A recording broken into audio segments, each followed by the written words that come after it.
a partir do momento em que você toma um partido em relação a essas três possibilidades, você já vinculou o seu posicionamento sobre esse tema.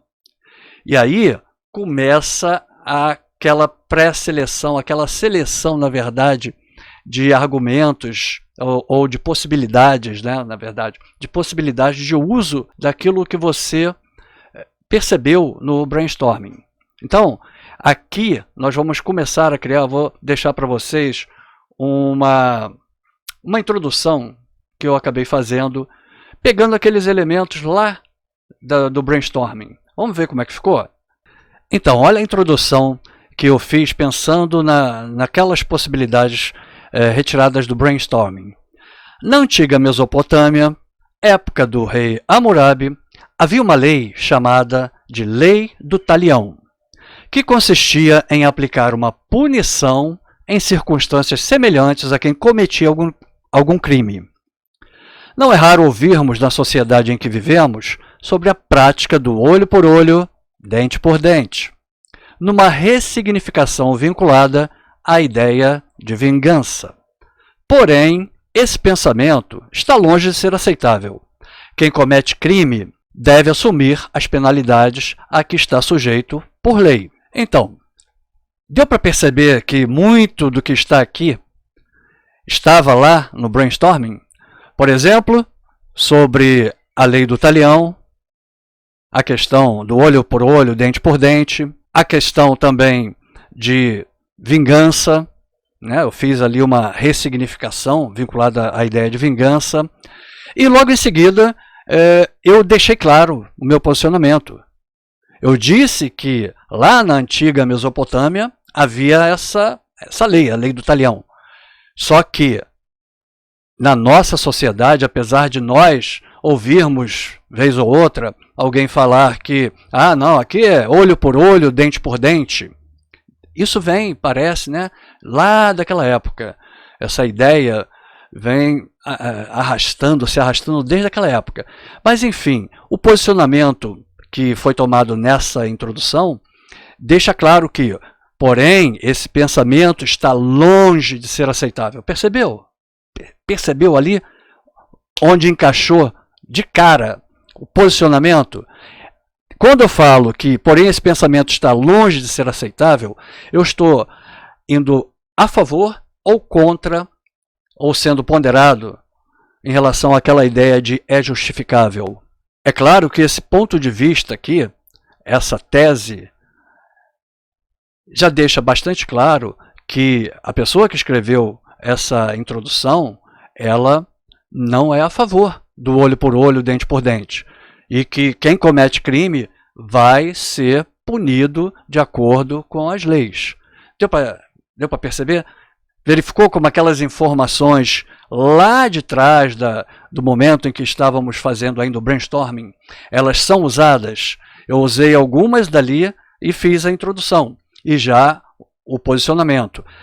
O próximo momento, claro, tem muitas outras informações lá, o próximo momento é fazer a distribuição daquelas informações, ou de algumas, né, algumas que forem relevantes, pertinentes, nos 2 parágrafos de argumentação. E é a eles que nós vamos agora. Já fizemos a introdução, vocês perceberam que nós utilizamos informações lá do brainstorming, né? Então, agora temos uma outra tarefa que é fazer o planejamento do desenvolvimento, daqueles 2 parágrafos de desenvolvimento que vão trazer elementos suficientes, relevantes, pertinentes para embasar o teu posicionamento lá projetado naquela introdução. Então, ainda utilizando as informações do brainstorming, antes eu preciso fazer uma outra pergunta, que é diferente daquela pergunta que foi feita para eu buscar a introdução, fazer a introdução. A pergunta agora é, por que eu penso isso? Por que eu penso que não se justifica cometer um crime para vingar outro? Por que eu penso que não se justifica cometer um crime de uma forma geral? Então vamos lá. Primeiro, porque vivemos em uma sociedade regida por leis. Simples assim. Percebe? Eu já estou começando a criar argumentos vinculados, é claro, àquelas ideias que eu tive lá no brainstorming, para responder a essas perguntas. Por que a essa pergunta, na verdade? Por que eu penso isso? Por que eu não acho justificável cometer um crime? Muito menos cometer um crime para vingar outro. Então, a primeira resposta à pergunta está ali. Porque vivemos em uma sociedade regida por leis. Perfeito. Aí, ainda dentro dessa ideia de uma sociedade regida por leis, eu tenho que desenvolver, eu não vou simplesmente ficar nessa frase. Então, buscando outras informações lá do brainstorm, daquele momento, eu vou falar do conceito de justiça em nossa sociedade. Estava lá, não estava? Estava lá. É só voltar depois o vídeo aí que vocês vão ver que estava lá. E aí, depois de eu falar do conceito de justiça, por enquanto eu estou escolhendo, tá? Falar do conceito de justiça, eu também vou vincular isso à igualdade de direitos e deveres fundamentais perante a lei. Ora, conceito de justiça, em linhas gerais, é isso, é você ter igualdade de direitos e deveres perante a lei. Ok? Essa é uma informação que todo mundo sabe, ou deveria saber, né? O que é igualdade de direitos, o que isso tem a ver com a nossa sociedade, já que nós estamos regidos por lei, essa lei ou essas leis garantem essa igualdade de direitos e também igualdade de deveres. Portanto, é uma informação extremamente importante para subsidiar o conceito de justiça na nossa sociedade, ok? Depois, um outro ponto que estava lá naquela lista do brainstorming, a questão do direito versus a questão da moral. Então, nesse momento, eu tenho que pensar assim, bom, eu já sei que todos temos direitos, e que o direito, com esse D maiúsculo, está vinculado à ideia de seguir a legislação, seguir as leis, estar andando corretamente na nossa sociedade. E o moral? Aquela ideia também que estava lá, de alguma maneira, né, que eu falei moral, direito ou moral, enfim. Então, eu penso o seguinte, o seminarista, olha só que coisa louca isso. O seminarista, ele pode ser, nesse momento de discussão, um grande, digamos assim, uma grande base para eu falar sobre essa ideia de direito e de moral. É claro que dentro da ideia de direito, ele estava totalmente fora, né? Claro. Mas na cabeça dele, era imoral fazer aquilo? Na cabeça dele não, porque ele era pago para aquilo, né? Então, tanto é que ele não sentia remorso algum. Então eu poderia chamar a atenção nesse momento, fazer uma citação do seminarista, alguma passagem, alguma coisa que fizesse crer que a questão de moral estaria muito envolvida ali nas ideias trabalhadas pelo romance. E também poderia falar nesse mesmo parágrafo sobre o que é imoral, mas que é embasado por lei. Você imagina, o que eu posso trazer como exemplo? Né? A ideia da escravidão no Brasil é imoral? É imoral, claro, mas era embasada em lei, né? Enfim. Tudo poderia ser feito, você poderia comprar, né, um escravo, enfim, estava embasada na lei. Era imoral? Era. Pelo menos, no pensamento de hoje, era imoral. Não sei no pensamento da época. Talvez, né, essa questão de moralidade ou falta dela, naquela época, poderia ter nuances diferentes. Mas, enfim, voltando. Ainda falando em por que eu penso isso. Por que eu penso isso? Veja, eu tenho 2 parágrafos de desenvolvimento, perfeito? Onde eu vou trazer os argumentos. Então, já deu para perceber que logo na primeira resposta, eu vou trabalhar exatamente tudo isso no primeiro parágrafo de desenvolvimento. E na segunda resposta, eu vou trabalhar esses elementos no desenvolvimento do segundo parágrafo de desenvolvimento, claro. Então, a resposta seria porque ao cometer um crime, a pessoa arcará com consequências de acordo com as leis. Então, essa resposta já vai ser o ponto de partida para esse segundo parágrafo de desenvolvimento. a gente chama de tópico frasal, né? Essas frases que iniciam, esses tópicos que iniciam um parágrafo de argumentação, são chamados de tópicos frasais. Agora, para desdobrar essa ideia de que ao cometer um crime a pessoa arcará com consequências de acordo com as leis, eu tenho que ter elementos também, informações para fazer esse desenvolvimento acontecer. E já deu para perceber que tudo aqui foi buscado lá naquele brainstorming. O primeiro ponto, existem consequências legais para cada tipo de crime, né? Com certeza existem consequências. E aí eu posso pensar em mais o quê? Quando eu falo em consequências legais para cada tipo de crime. A perda da liberdade é uma delas, claro, né? Ou seja, a pessoa comete um crime e uma das consequências legais é óbvio, é a perda da liberdade. Depois, penas diferentes de acordo com a tipificação do crime.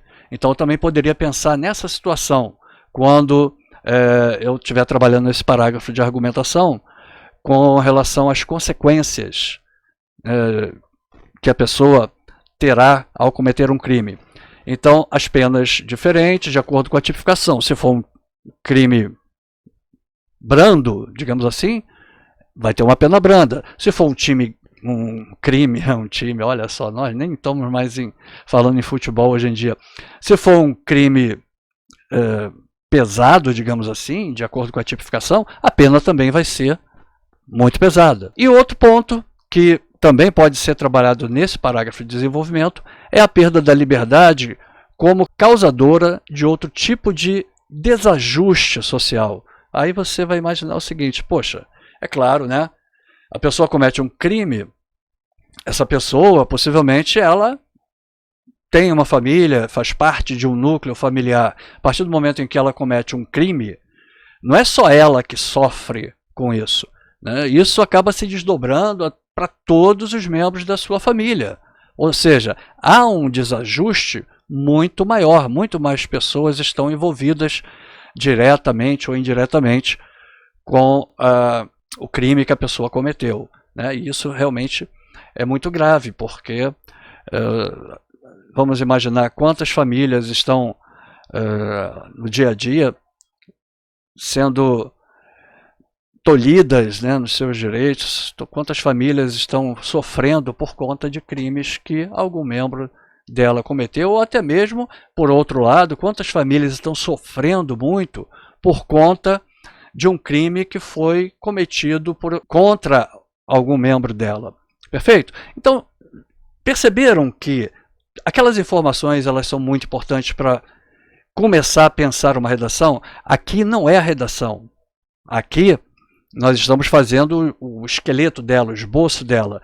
Mas para garantir que esse esqueleto, que esse esboço tenha todas as informações relevantes, importantes, suficientes para a sua argumentação, aquelas informações elas vieram bem a calhar. Perfeito? E eu vou te dizer mais, hein? Percebe que eu não falei em Batman? Percebe que eu não falei em outras coisas que estavam lá? Então, aquele momento foi um momento de pensar em várias possibilidades, várias informações vinculadas à temática. Agora, né, o momento é escolher, selecionar aqueles que são mais importantes, aqueles que não são tão relevantes, e fazer essa distribuição, pensando muito bem ainda na questão do tamanho de cada parágrafo. É importante termos esse tipo de controle, esse tipo de planejamento, porque se eu tiver, por exemplo, 10 informações que eu queira tratar, sobre as quais eu quero falar num determinado parágrafo, é claro que não vai dar para falar de tudo. Então eu vou selecionando algumas de forma que eu perceba, com 2 ou 3, eu posso chegar àquele limite máximo de 8 linhas, 9 linhas do parágrafo de desenvolvimento.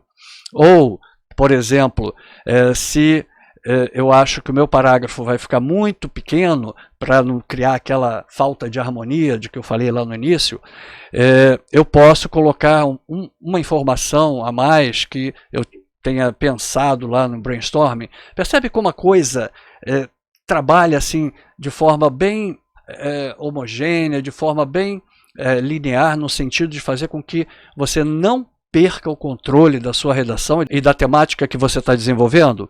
É assim, simples assim.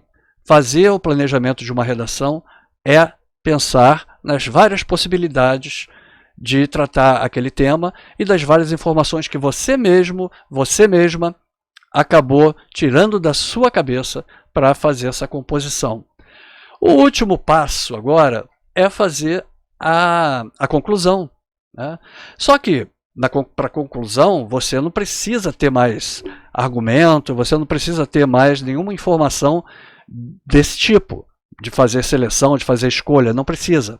Porque a conclusão ela é muito mais simples. Você já tem praticamente tudo nessa sua redação. E é desse tudo que você vai tirar a sua conclusão. Por quê? Vamos lá. O momento de pensar a conclusão. Veja, eu já dei o meu ponto de vista em cima do tema, eu já trabalhei a temática para fazer a apresentação, lá na introdução, já apresentei a temática, já coloquei o meu ponto de vista, já trabalhei o primeiro parágrafo de desenvolvimento com os argumentos que eu precisava, com os desdobramentos dos argumentos que eu precisava. Eu já trabalhei o segundo parágrafo de desenvolvimento com os argumentos de que eu precisava também, com os devidos desdobramentos, enfim. Eu já fiz praticamente toda a redação, só faltando fechar, concluir. E o fechamento é simples. Existe esse modelo que a gente pode trabalhar, que na verdade não é nem um modelo, é uma sequência bastante importante para que você feche o teu pensamento, as tuas reflexões sobre tudo aquilo que você desenvolveu. Então, na conclusão, você vai seguir somente 4 passos, que são esses. Primeiro, você vai retomar o tema, vai falar rapidamente sobre a temática que está envolvida, que você desenvolveu nessas linhas que você já pensou. Você vai reafirmar a tese, né? Lá em cima, quando você pensou na sua tese, que está inclusive naquela introdução que eu elaborei, você já colocou ali a sua tese, o seu ponto de vista. Então você vai reafirmar esse ponto de vista, a reafirmação é importante.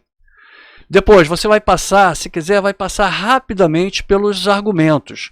Mas veja, passar rapidamente é muito diferente de você fazer o desenvolvimento de novo.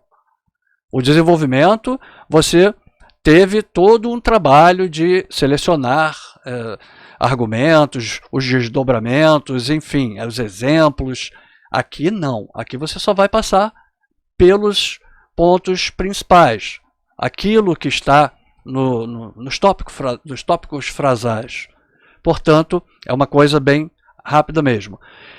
E, por último, você vai fazer uma reflexão final. Se você colocou na sua tese que você não é a favor, que nada justifica cometer um crime em relação a um outro cometido, e depois de ter retomado o tema, de ter reafirmado a sua tese, passado pelos argumentos, você vai simplesmente deixar uma reflexão final. Como, por exemplo, em nenhuma sociedade nós podemos conceber a ideia de que alguém pode cometer um crime e tirar a vida de qualquer outro semelhante. Simples assim. Ou seja, fechou a tua redação com a reafirmação, com os argumentos e com uma reflexão que você ampliou, inclusive. Em nenhuma sociedade podemos pensar desta maneira. Ok? Então, muito obrigado mais uma vez. Muito obrigado a todos vocês por essa participação. Eu realmente espero ter dado um pontapé inicial para que cada vez mais nós possamos conseguir caminhar de maneira bem produtiva na produção de texto. Outros cursos virão, quer dizer, outras aulas virão nesse curso, e cada uma com uma temática diferente. Vez ou outra eu vou buscar novamente reflexões que eu fiz, como essas reflexões que foram feitas aqui hoje, para que a gente possa, inclusive, retomar, melhorar, eu vou lembrar vocês, se lembra lá naquele dia em que eu falei sobre isso, sobre aquilo, enfim, nós vamos fazer sempre retomadas que serão retomadas bem pertinentes e valorosas para o nosso curso nesse caminho que temos aí pelo menos 12 aulas na sequência. Na próxima aula, se não me engano, eu falei para vocês que eu ia tratar sobre os critérios de correção da UERJ, perfeito? Então, na próxima aula, estaremos aqui de volta falando sobre os critérios de correção, todos aqueles 5 critérios, nós vamos desenvolver reflexões acerca de tudo que é pedido, tudo que é cobrado, como o corretor vai avaliar aquilo como um conjunto nas redações que vocês fizerem. Então, muito obrigado novamente, não se esqueçam de se inscrever nesse canal, dar um joinha aí, isso tudo é muito valioso para todos nós e estamos juntos. Grande abraço a todos.